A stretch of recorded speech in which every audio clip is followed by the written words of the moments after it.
And now, down in the village, an everyday story of rural life. Today's episode, what comes around goes around and then comes around again. It's all ever so complicated. Mind you, half the time I think that's the way people want it. Still, it's up to them, isn't it? The thing is, it was last Saturday afternoon. Well, we were having a sort of special rehearsal for the show, what we're doing, the musical. There's been some problems, and though there's a couple of weeks to sort it out, Michael thought it would be a good idea to cross those bridges before we came to them. Michael Biggleswick, very arty, from the new university, the Polytechnic as was. He's producing again, and he decided that he wanted to do this show by that Stephen Sondenhein, where most of the committee wanted to do Carousel because everybody thought that would be a good way to show off the Revolve. The new Revolve on the stage of the Arts and Leisure Facility. I call it the Arts and Leisure Facility still. Of course, its proper name now is the Chow Centre, after Lord Chow, Mr. Chow as was, from the takeaway and the video shop and the new international chain of DIY mega markets. He's just opened in Barcelona. He's a lovely man, and you know, he hasn't changed at all. You still can't understand a word he says. Anyway, he put up half the money for the Revolve, with the rest coming from the Millennium Lottery Dome Grant Fund. Is it? Brian, you know my friend Brian, who shares the cottage with me, has their hairdressers in the high street, Highlights, used to be Vitaldo of Florence. Brian says that what with it being brought... Marry me, I hate me, then I'll date you, yeah? With lottery money, they ought to call it the roulette wheel. In fact, after last Saturday afternoon, it seems even more of a gamble. Anyway, Michael Biggleswick persuaded the committee. Well, I say persuaded the committee. He persuaded Mrs. Jones, the editor's wife. I think she's the star. I mean, she's still the president of the committee, and anything Michael does is all right with her. Anything. Well, it's been going on for years. Not that Ernest Jones, her husband, doesn't know about it, as you could tell from his review in the Chronicle of Michael's production of The Homecoming by Sir Samuel Pinter. Michael persuaded Mrs. Jones, and she persuaded the committee, that we could show off the Revolve to great l'aplomb by doing Atlantic Overture by that Stephen Sondenhein. It's this kabuki version of Cinderella, set in a decaying theatre in Manhattan on a long summer's night. It goes backwards, so it's over before it starts. Well, that is, it ends with the beginning and then goes backwards, well, forwards, till it gets to the beginning, which is at the end. Is it? Yeah, it's ever so complicated. But there are some nice songs. There's the opening number.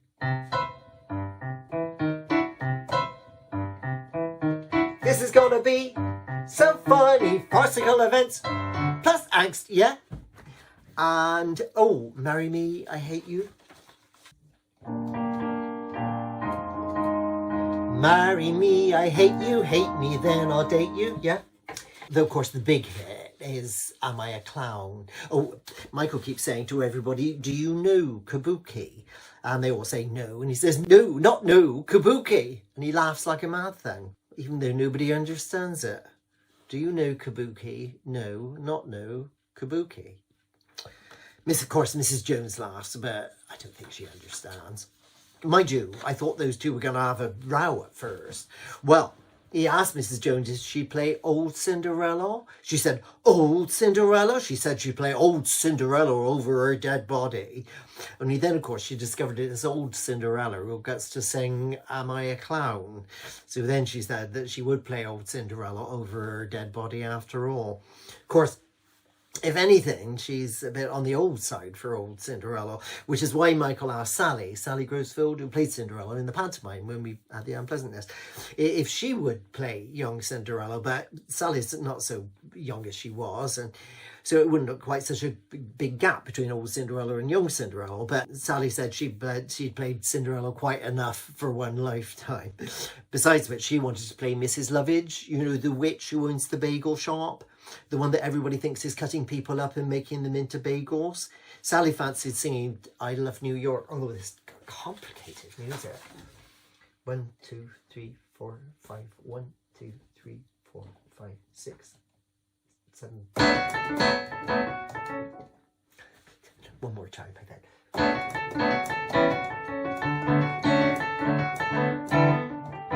New York is dirty, dingy, death, decay, and danger. I love New York. You may get murdered by a passing stranger, but hey, that's New York. Step down to Chinatown and buy an orange. Oh, well.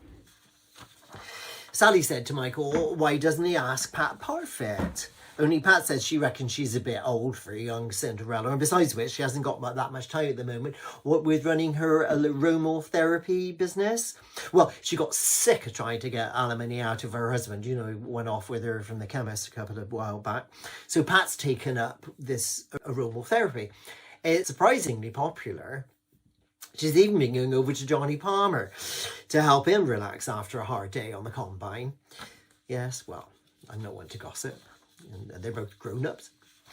Pat suggested to Michael that why didn't ask her Melodine to play young Cinderella. Well, she's got a bit mopey ever since Darren went back to Eton. Darren Chow, Lord Chow's son. They've always been crazy about one another, and I think that's lovely. So Melodine is now playing young Cinderella, and Mrs. Jones is playing old Cinderella, which she's very pleased about, because Melodine being that much younger means that it looks as though she's that much younger too, she thinks. And she does get to sing Am I a Clown? Oh, it's a lovely song, Am I a Clown? You must know it.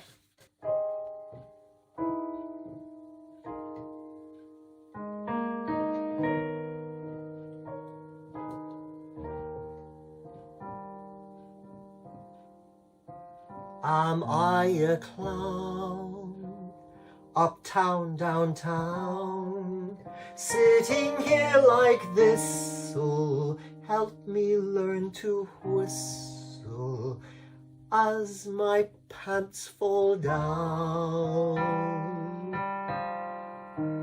Am I a clown? Yeah. Melodine's brother Nigel is helping out backstage. Well, not so much backstage as under it. He's been working on the Revolve. Well, there have been some problems, and he said to Michael that he'd have a look. He's always been ever so technical. They just grow up so quick. I mean, it seems only yesterday that Melodine used to be always fighting with him for putting the dresses off her Cindy doll on his Action Man. And now look at him. Mind you, he will regret that tattoo when he's older. Anyway, I come in on Saturday afternoon and I thought there was nobody there, only suddenly Nigel peers up out of a trap door, massive oil all over his face, and says it ought to be better now. He's really souped it up, he says. Well, I said to her, I was not like when you souped up your mum's tumble dryer. Poor Mrs. Penny didn't get to sleep for weeks. And he just grins and says, no, of course not. He's a nice kiddie. Only just at that moment he hears Dorothy Creech come in, so he makes himself scarce. You know Dorothy Creech, the infant school teacher, bit past her sell-by date. She's helping Mrs. Neat with the costumes. She comes over to me and says, was that little Nigel? Well, he must be over 6'2" if he's a day. So I said, well, hardly little, Dorothy. I saw his mother coming away from Johnny Palmer's barn last night, she says. Well, she's been giving him aromatherapy, I said. She gives me this look. Pity she doesn't spend more time with her children, she says. Only just at that moment, Melodine arrives, because I asked her to come in and practice her song. Young Cinderella's song about her and the prince. Is it dumb? Is it dumb? Just to come. He said, come be my flame, now I'm numb with the shame. He said, come. I said, came. Yep. Well, she's just gone through it the once when I hear this psst, psst noise from up at the back of the stage. Darren Chow, driven all the way down from Eton for the afternoon in his Ferrari. Well, Melodine gives this look, and I said to her, were you expecting him? And she gives this other look. And I said, well, what are you waiting for? But make sure you keep practicing your number. And off she goes. Dorothy Creech has been sitting next to the piano all the time. Was that Darren Chow, she says, as if she can't bloody well see. Yes, I said, it's sweet, isn't it? Well, first of all, she doesn't say anything. She just gives this look. Well, if they're going to have Cinderella singing songs like that, what can you expect, especially with her mother? I'm not saying another word, she says, and goes on. No wonder children grow up with no expectations. Now, believe me, I may be single, but I still live in hope for that wonderful day when Prince Charming will knock at my door and ask, whose shoe is this? Well, to be honest, she must have size 11, so any Prince Charming from round here should be able to make an informed guess. Just at that minute, Brian turns up with Charlie. Well, they both went up to that new club in the city last night, Testosterone. Used to be Studs and Stallions. They used to be the Wimpy next to the Corn Exchange. Dorothy Creech gives them both this look and says, oh, hello. And then she turns to me and gives me this look, so I give her this look back. I said, well, looks like two people turned up for me saying, whose shoe is this then, Dorothy? I said, and she gives me an unnecessary look and walks off into the wings, they'd call it. And that's when Michael Biggleswick comes in and says, oh, hello, Brian. Do you know kabuki? And Brian says, no. And Michael says, not no, kabuki. And he falls about with laughing again. He calls up to Nigel, who's gone up there. Would he be ready to start the revolve if we do when? So Nigel said, that's fine. And he and Charlie haul the barber's chair on and fix it down in the centre of the stage because it's supposed to sort of tip over and swing round while Brian sings the song while he walks around it. Do you know the number? It's the Prince's dilemma about Cinderella that starts when he's painting the picture of her and goes into the fantasy sequence where he tries to slash her throat with a cutthroat razor. It's ever so pretty. My pants you will scupper unless I can stop her. So trap her or trip her, I might come a cropper. Could slip her a grapper, then whip out my whopper. Though hurt my chopper's chipper, that wouldn't be proper. It's all metaphysical when all's come and gone. No use being quizzical, you have to move on. Should I grab her or grip her or strap her or strip her to slip off of the slipper? Well, he gets about as far as that, and that's the point where the revolve is supposed to start. Only instead there's this terrible grinding noise and nothing happens. So Nigel shouts out, sorry! And he comes rushing down and disappears into the trap door. In the meantime, Mrs. Neat has come on with Mr. Lovell from the bank because she wants him to try walking about the stage with the special boots for the dragon dance. Well, Johnny Yatunde, you know, the black bloke with the ice cream van, he was going to be doing the dragon dance, but then he found that on the weekend of the show, he's got this ice cream sellers convention he's got to go to. So Mr. Lovell said that he'd have a go, which everybody thought was really brave of him after his accident as King Rat.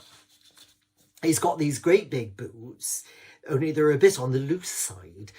What with Johnny Yatunde having feet that are, if anything, even better good than Dorothy Creech's. So Mrs. Neat has filled them up with tissues. He clumps about them a bit, and Mrs. Neat says she thinks they're okay. And then she says, do you want to try it with the mask? And Mr. Lovell says, oh, well, why not? And Mrs. Neat brings on the mask, which is like a great big sort of dragon's head with all this sort of hair and that. And Michael Biggleswick says to her, do you know kabuki, Mrs. Neat? And she ignores him and she puts the mask over Mr. Lovell's head and she says, can you see? And he makes a couple of funny noises and she points him onto the stage and he starts walking about.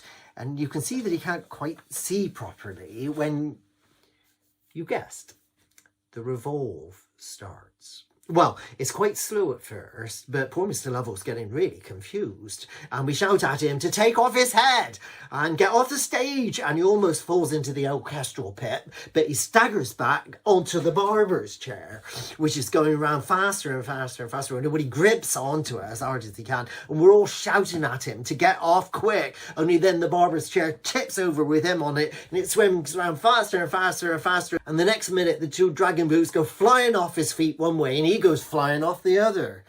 Well, Mrs. Neat went and took him to the Chow Polyclinic that used to be the medical centre. It used to be the cottage hospital, and he should be all right. But the moment they've gone, there's this terrible groaning comes from the darkness on the other side, and Dorothy Creech staggers out, holding one of the boots, and shouts out, "Whose shoe is this?" And then she drops it and holds her head. Well, I didn't know whether to laugh or cry, but I managed to do neither. And I said to her, "Come on downstairs, Dorothy, and I'll make you a cup of tea." So I led her off downstairs, and she's saying, "I don't know what the world's coming to. I really don't. That nobody stays together anymore." "Well, Brian and I do," I said. "With Charlie," she says. "Well, that's just the way it worked out," I said. "It's not like it was when I was a girl. Everybody was all in happy couples." "I think you may be wrong there, Dorothy," I said. "There are lots of happy couples still. Those that do, and that's lovely for them. But it doesn't work out like that for everybody. I mean, life isn't exactly a fairy tale, is it?" Is life a fairy tale? Will being hit by a dragon boot change Dorothy Creech's life? Will Meladine Parfit and Darren Chow live happily ever after? And will Nigel Parfit live to regret his tattoo? What is the scent of essential oils coming from Johnny Farmer's barn? And will the revolve ever turn to everyone's complete satisfaction? Stay tuned for the next exciting instalment of Down in the Village.